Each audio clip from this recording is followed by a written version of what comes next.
Bon, c'est bon, tu marches toi cette fois-ci? Tu vas pas mettre une douille comme la dernière fois? Salut à tous et bienvenue dans ce nouvel épisode de Verbatim. Alors voilà, je m'excuse pour l'épisode de la semaine dernière où mon logiciel d'enregistrement a décidé de me planter et j'ai dû faire avec le micro interne de la caméra, donc c'est pour ça que le son était de moins bonne qualité. Cette semaine, normalement, tout fonctionne, j'espère. Donc voilà, on est parti pour analyser le match de l'Atalanta Bergame, celui d'Amiens, et on va essayer de parler du futur de l'OL. L'année se termine, et il va falloir bien terminer cette année pour pas se retrouver à galérer en janvier et février. Allez, c'est parti. Alors on commence par le match contre l'Atalanta.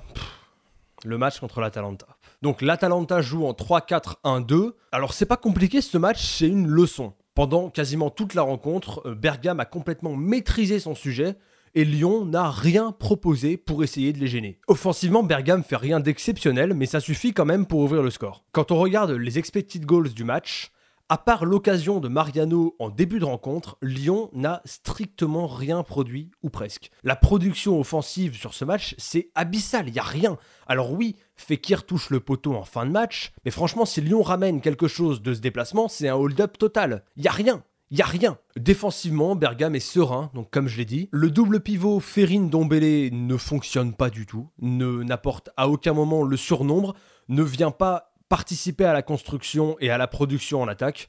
Donc voilà, ça donne un match très pénible, sans aucune saveur, sans aucun contenu.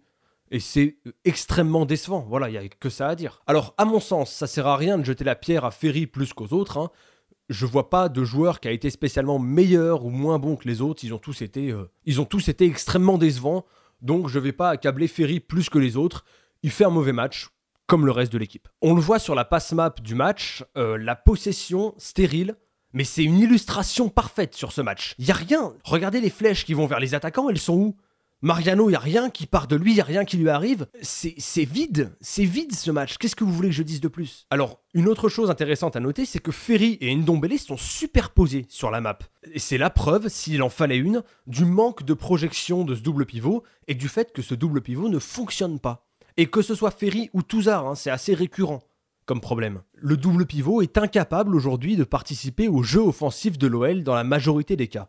Et j'aimerais beaucoup savoir si c'est des consignes ou si c'est juste les joueurs qui ne savent pas quand et comment se projeter. Enfin voilà, j'aimerais savoir si c'est Genesio qui leur demande de rester alignés et de se projeter si peu, ou si c'est une initiative des joueurs, une mauvaise initiative en l'occurrence, parce qu'en attaque, la production est d'une pauvreté sans nom. A noter que Bergame, donc même si le match était délocalisé, ça avait l'air d'être une sacrée ambiance. Il y a même eu de la pyrotechnie en latéral, vocalement ça avait l'air d'envoyer vraiment du lourd, donc au moins ça aura été un beau déplacement pour des supporters qui ont vu une belle ambiance, au moins. On se satisfait de ce qu'on peut. Bref, l'OL perd de manière on ne peut plus logique et finit deuxième de son groupe, à attendre le tirage au sort en espérant pas tomber sur un très très gros. Alors, au final, le tirage est relativement intéressant parce que c'est Villarreal. C'est pas un cadre de cette Ligue Europa qui est quand même très très fournie cette année, mais ça reste un match intéressant. J'en parle pas plus pour l'instant parce que j'ai pas vraiment eu l'occasion de voir de match de Villarreal cette saison et je préfère ne pas parler de ce que je connais pas. Voilà, c'est comme ça, je sais que d'autres font autrement sur des plateaux télé notamment. Donc, pour parler de Villarreal, je vais attendre d'avoir vu quelques-uns de leurs matchs. Vu qu'on n'a plus grand-chose à dire sur le match contre Bergame, on va enchaîner avec celui contre Amiens. Donc, le match commence par cette annonce surréaliste. Un projecteur menace de tomber, il est retenu uniquement par le câble électrique et il faut évacuer une partie de la tribune. Alors moi, je voudrais quand même savoir à quel moment le foutage de gueule s'arrête, en fait. Est-ce qu'il faut des morts? C'est ça ma question. Le match contre Lille, il aurait pu y avoir des morts. Aucune sanction à ce jour. Qu'on soit bien d'accord. Là, il y a encore... Mais c'est quand même incroyable, un projecteur qui se décroche et qui menace de tomber sur les tribunes. Enfin, mais à quel moment on bouge? À quel moment il se passe quelque chose? Non, pour l'instant, les gens évitent simplement leurs responsabilités. Alors ça parle d'acharnement contre Amiens alors que ça arrive dans tous les stades. Mais jamais de la vie ça arrive dans d'autres stades. Moi, ma question c'est ça. C'est est-ce qu'il faut des morts pour qu'on commence à s'inquiéter et pour que les gens soient mis face à leurs responsabilités? Bon, parlons du terrain quand même, un peu. Le match, c'était il y a 3 jours. Et je ne comprends toujours pas comment l'OL a pu le gagner. C'est pas plus compliqué que ça. C'est un miracle. C'est un miracle. Bruno Genesio peut remercier sa bonne étoile et Oussem Aouar parce que c'est inespéré ces 3 points. Donc Amiens, c'est un 4-2-3-1, donc supposé assez symétrique à l'OL. Pourtant, dans l'animation, c'est le jour et la nuit. Alors on va tout de suite mettre les choses au point sur un truc, les conditions de jeu. Oui, le terrain était pas bon, oui, il y avait beaucoup de vent. Mais c'est pour les deux équipes ça n'est absolument pas une raison suffisante pour ne rien produire pendant 80 minutes. C'est absolument inconcevable de se reposer là-dessus et de se dire que c'est une excuse qui va passer. D'autant que, excusez-moi de rappeler les choses quand même, mais c'est laquelle l'équipe qui a produit du jeu? C'est laquelle l'équipe qui avait le ballon, qui s'est projetée vers l'avant, qui a essayé de créer des choses? À aucun moment c'est Lyon, hein, c'est Amiens. Donc, le terrain, il aurait dû pénaliser Amiens beaucoup plus que Lyon. Moi je suis désolé, mais au bout d'un moment, il faut arrêter de se voiler la face. Les conditions de jeu étaient mauvaises, c'est une certitude, c'est incontestable, mais ça n'est en aucun cas une excuse. Ça me coûte de dire ça, mais Amiens a produit plus de jeux que l'OL, sur le même terrain et avec le même vent. Pourtant, avant le match, j'ai espéré. Ça parlait d'un 4-4-2 en losange qui était possible. Je me suis dit, Genesio a vu à Bergame que le 4-2-3-1 avait du mal à être efficace par moment. Il a sans doute regardé ma chronique dans l'avion. Enfin là, je déconne bien sûr, mais il avait l'air conscient de certains problèmes. Et il a même évoqué une solution. Bon, au final, c'est un 4-2-3-1 comme d'habitude, et avec les mêmes défauts qui sont maintenant récurrents qu'on a l'habitude de voir, à savoir un bloc coupé en deux, une animation offensive inexistante, un pressing complètement incohérent, et j'en passe, on pourrait faire 20 minutes là-dessus. Alors, il y a plusieurs choses qui sont quand même particulièrement choquantes dans ce match. La première, c'est l'incapacité de l'OL à avoir un pressing cohérent et fonctionnel.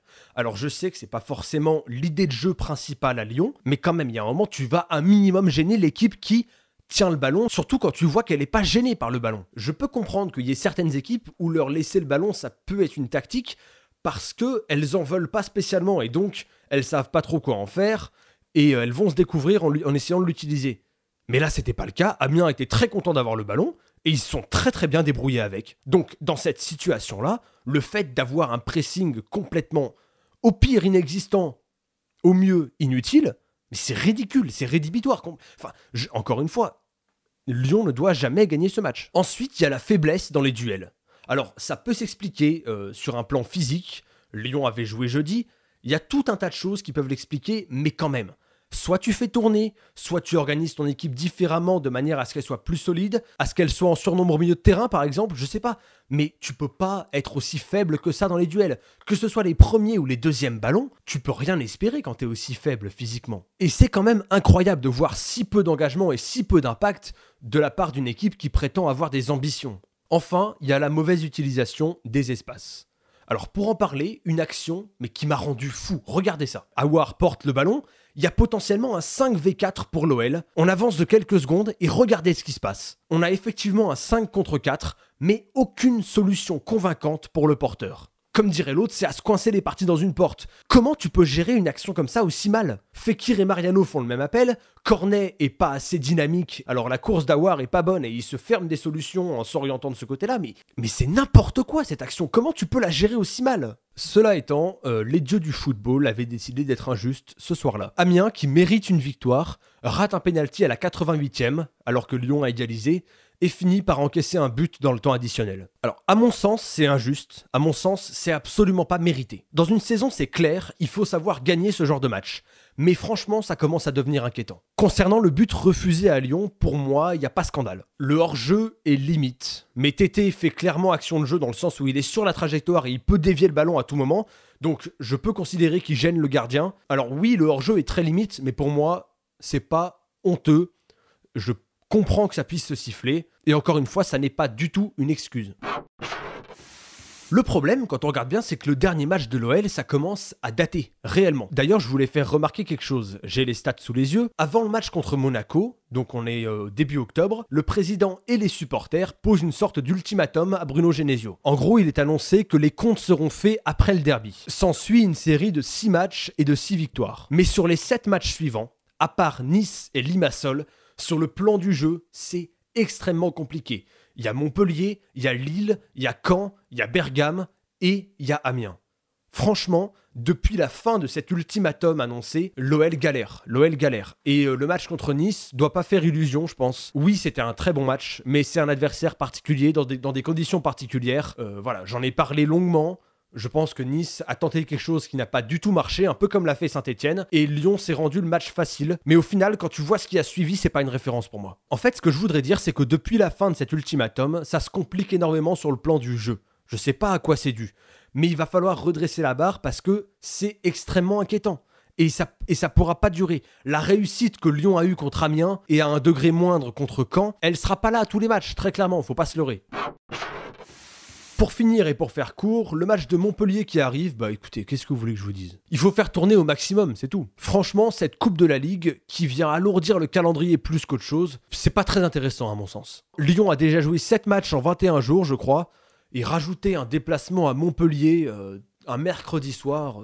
Est-ce que c'est vraiment si utile que ça? Donc le débat, il est là toutes les saisons, mais personne ne le tranche, donc je le relance, comme d'habitude. Alors c'est vrai que la Coupe de la Ligue, c'est l'occasion de faire un bon parcours, et c'est toujours un trophée, et Lyon n'en a pas gagné depuis longtemps. Donc, mais c'est vrai que là, dans le contexte, c'est plus emmerdant qu'autre chose comme match. Et puis la Coupe de la Ligue, je sais pas si cette compétition intéresse grand monde. La preuve, le match est sur Foot+. Alors moi j'avais oublié l'existence de cette chaîne, je vais le dire clairement, je l'ai pas, donc ça va partir sur un bon vieux streaming à l'ancienne. On va regarder le match en anglais, ça se trouve, on va peut-être rater les buts parce qu'une pub arrive pour te proposer des Ukrainiennes matures et décomplexées dans ta région. Bon, si c'est ça au Foot+, il y a un moment, voilà quoi. Pour moi, clairement, les joueurs doivent déjà avoir la tête à Marseille. Parce que je l'ai dit et je le répète, mais ce match, il est capital. Il y a qu'à voir le classement pour le comprendre, hein. Faut pas être non plus magicien ou sortir de l'ENA pour comprendre. Ça va être hyper tendu. Alors c'est dommage que les supporters marseillais puissent pas venir. D'un côté, ça fera une belle affluence et un stade acquis à la cause lyonnaise. D'un autre côté, c'est toujours triste de pas avoir de supporters à l'extérieur. Mais bon, faut les comprendre, les Marseillais, ils ont allumé des torches. Putain, les délinquants, quoi. Les dangers publics, ils ont allumé des torches. Alors par contre, vas-y, tu peux organiser des matchs dans un stade fini à la pâte à fixe. Ça dérange personne, c'est open bar. Enfin voilà, j'espère voir des bonnes choses contre Montpellier et contre Marseille dimanche. Ça fait depuis la saison dernière que je suis pas allé au stade, ça me manque énormément, et j'espère voir une bonne prestation lyonnaise pour mon retour au stade. Voilà, sur ce, j'espère que vous passerez un bon match ce soir et un bon match dimanche, et puis on va espérer voir des choses nouvelles et intéressantes ce soir. C'est l'occasion de voir des jeunes, de faire tourner, et pourquoi pas peut-être avoir des bonnes surprises, peut-être avoir des joueurs qui se révèlent. Alors je vais pas vous la jouer sur le retour de Clément Grenier, j'y crois pas, mais bon, on sait jamais. Voilà, sur ce, je vous dis à mercredi prochain pour un des derniers épisodes de l'année, et en espérant parler d'une amélioration dans le jeu. Allez, bonne semaine.